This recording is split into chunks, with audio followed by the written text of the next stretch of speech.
Alright, mga idol, magandang gabi sa inyong lahat. Welcome sa ating EPC Vlog Production. So, pag-usapan natin ang mainit na usapin sa ating bansang tinubuan. Pero bago yan mga idol, panoorin muna natin ito. And the West Philippines. I think that question can better be answered by the Department of Foreign Affairs and the Secretary of the Department of National Affairs. Ito ang sinabi ni Vice President Sara Duterte sa gitna ng usapin ng patuloy na pangaharas ng China sa West Philippine Sea. Inulit niya ang sinabi noon ng kanyang kapatid na si Davao City Representative Paulo Duterte na dapat ay idirekta sa kalihim ng Department of National Defense at Foreign Affairs ang issue sa West Philippine Sea at hindi kay VP Sara na kalihim ng Department of Education. Kasunod yan ang panawagan ng ilang grupo na dapat magbigay ng pahayag ang bise kaugnay ng tensyon sa pinag-aagawang teritoryo. Natanong din ang bise sa pangunguna niya sa SWS Presidential Survey. Napakalayo pa kasi ng 2028 para natin pag-usapan siya ngayon. Ang ginagawa lang natin ngayon at kailangan natin gawin lahat ay magtrabaho muna, mag-contribute tayong lahat sa nation building. Yan. Bakit nga naman mga kaibigan, ang Vice Presidente ay patuloy na idinidikit ang kanyang pangalan kung bakit daw tahimik ang ating Vice Presidente sa issue ng West Philippine Sea. And alam natin na ang Vice Presidente ay anak ng former President. So hindi maaalis na makaladkad ang kanyang pangalan sa problema ng West Philippine Sea. But alam natin mga idol na hindi pa man naging presidente ang ating former President Rodrigo Roa Duterte. Talagang mainit na ang problema at usapin dyan sa West Philippine Sea na kung saan pinag-aagawan ito ng ating mga katabing bansa. Andyan yung number 1, ang China, ang Thailand, ang itong Vietnam, ang Brunei, at maging ang Malaysia, na kung saan hindi lang ang Pilipinas ang nagkakaroon ng tinatawag na claimant sa pinag-aagawang West Philippine Sea. But ang problema dyan mga idol, bakit ang Pilipinas lang ang maingay at parang dinidikdik ng China pagdating dyan sa problema ng West Philippine Sea? And alam natin na marami ang Pilipinas ay ang may malaking claim ng tinatawag na ECC, Exclusive Economic Zone ng bansang Pilipinas. So bakit nakakaladkad ang pangalan ng ating Vice Presidente na alam natin na ang head ng ating foreign policy ay mismong ang Presidente? So ibig sabihin bilang isang Vice President ay wala siyang karapatan na magpahayag sa problema ng West Philippine Sea sapagkat hindi naman siya hinihingian ng opinion ng ating Presidente. And yung mga maingay dyan mga idol na pilit kinakaladkad ang pangalan ng ating Vice Presidente ay siyempre yung mga taong nais pabagsakin ang kanyang mataas na popularidad at number 1 sa survey. And we all know that na itong si Vice Presidente mga idol ay top contender o top aspiring bilang isang future president this coming 2028 national election.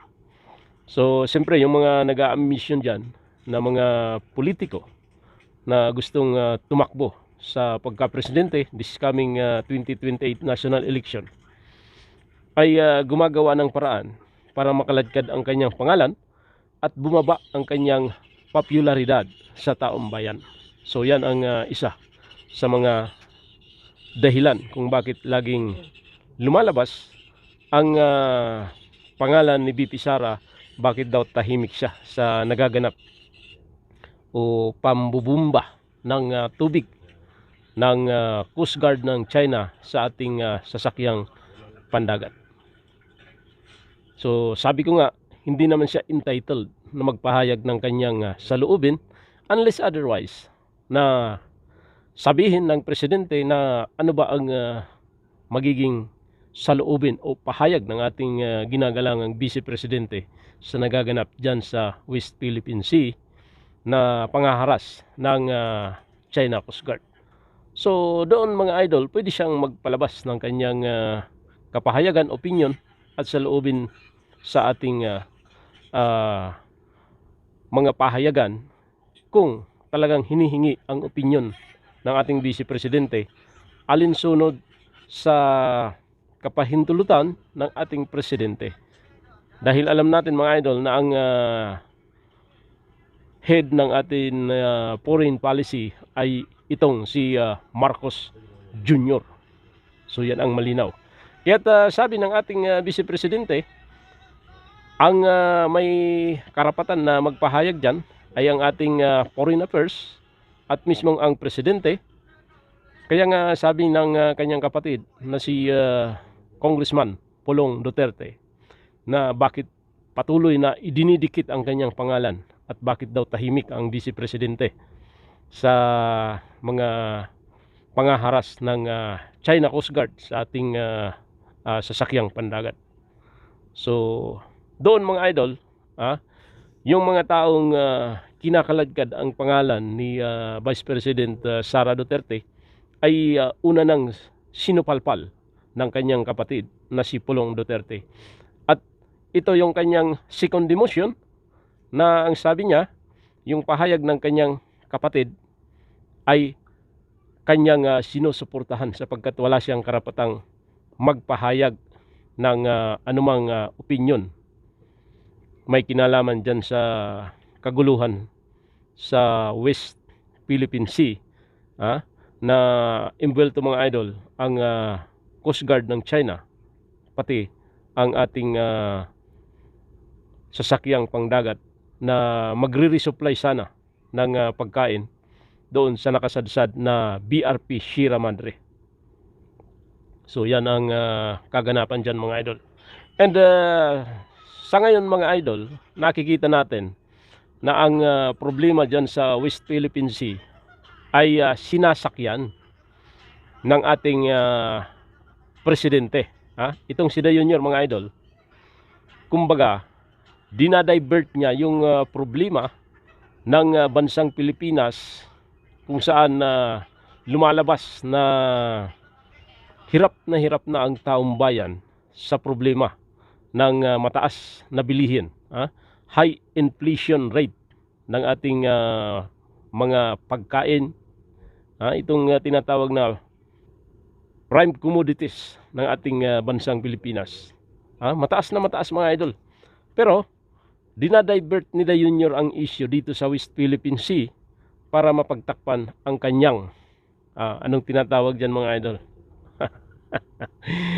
Para mapagtakpan ang kanyang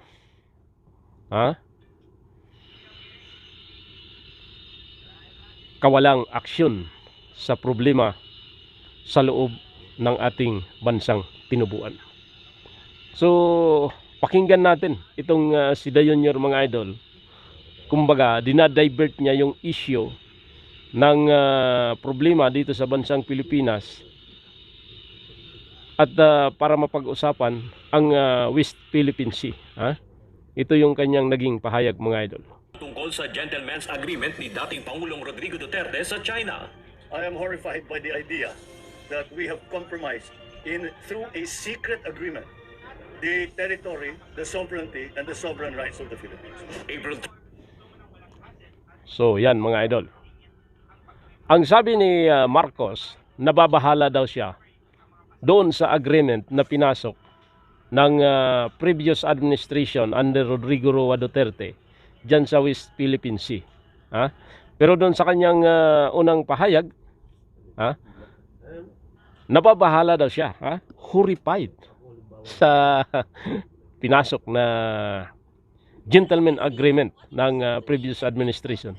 Pero ang sabi niya, hindi niya alam kung ano yung kung ano yung gentleman agreement na pinasok ng previous administration saka itong China. Ha? Ang sabi niya, nababahala siya pero hindi niya alam kung ano yung agreement na yon. So ibig sabihin, there is no reason para mabahala ka gayong hindi mo naman alam kung ano yung agreement na yon. Ha? Lumalabas lamang mga idol na itong ating presidente, dinadivert yan yung issue ng problema sa ating bansang Pilipinas para mapag-usapan ng ating mga vlogger, mga media personalities ang issue dyan sa West Philippine Sea. Pero ang problema dito sa ating bansang Pilipinas, may kinalaman dito sa ating high inflation rate, kriminalidad, droga, na isasantabi mga idol. Andyan pa yung corruption. Kaya itong si Dayunyor, dapat bumiyahe ka lang ng bumiyahe. Total, malaki naman yung budget mo na gagastusin sa yung mga pagliliwaliw sa iba't ibang bansa mga idol. Sa Asia, sa Europa, sa Amerika. Lagi nating tatandaan na pera ni Juan de la Cruz ang linalaspag. Ang inuubos, ang winawaldas ng Marcos administration kasama ang kanyang mga alipuris pag nalabas sa bansang Pilipinas. Kaya't sabi ng ating mga kababayan, sobra na, tama na, palitan na. Yun ang sigaw ng taong bayan.